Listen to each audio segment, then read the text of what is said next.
अष्टावक्र का जन्म कहोल ऋषि के घर हुआ था। कहोल ऋषि एक महान विद्वान थे, लेकिन अष्टावक्र के जन्म से पहले ही उन्होंने एक सभा में हारकर नदी में कूदने का श्राप दिया था। अष्टावक्र जब अपनी माता के गर्भ में थे, तब उन्होंने अपने पिता को अपमानित होते देखा और इस कारण वे भी दुखी हुए। इससे उनके पिता ने उन्हें 8 अंगों में विकृति के साथ जन्म लेने का श्राप दिया। जन्म के बाद अष्टावक्र को उनके नाना ने पाला और वे वेदों और शास्त्रों का गहन ज्ञान प्राप्त करते रहे। एक बार राजा जनक ने आध्यात्मिक ज्ञान की खोज में एक शास्त्रार्थ का आयोजन किया, जिसमें उन्होंने 1000 गायें दान करने की घोषणा की, जिनके सींगों पर सोने की मुहरें लगी थीं। जो भी शास्त्रार्थ में जीतता, उसे गायें और मुहरें मिल जातीं।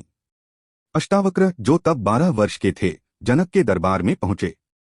द्वारपाल ने उन्हें रोकने की कोशिश की, लेकिन अष्टावक्र ने अपनी विद्वता से द्वारपाल को प्रभावित किया और उन्हें अंदर जाने दिया गया। जनक ने अष्टावक्र की परीक्षा लेने के लिए कई गूढ़ प्रश्न पूछे, जिनका अष्टावक्र ने सफलतापूर्वक उत्तर दिया। इसके बाद अष्टावक्र का शास्त्रार्थ प्रसिद्ध पंडित वंदिन के साथ हुआ। वंदिन और अष्टावक्र ने संख्याओं पर आधारित एक दूसरे से प्रश्न पूछे। वंदिन ने 1 से 12 तक की संख्याओं पर छंद रचे, लेकिन 13वीं संख्या पर वह अटक गए। अष्टावक्र ने उस छंद को पूरा किया और इस प्रकार शास्त्रार्थ में वंदिन को पराजित किया।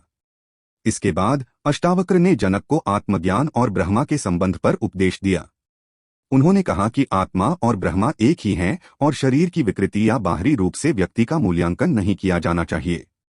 अष्टावक्र के उपदेशों से जनक को आत्मज्ञान की प्राप्ति हुई। शास्त्रार्थ के बाद अष्टावक्र ने अपने पिता को मुक्त करने के लिए समंगा नदी में स्नान किया, जिसके बाद वे शाप से मुक्त हो गए और उनके शरीर की सभी विकृतियां दूर हो गईं।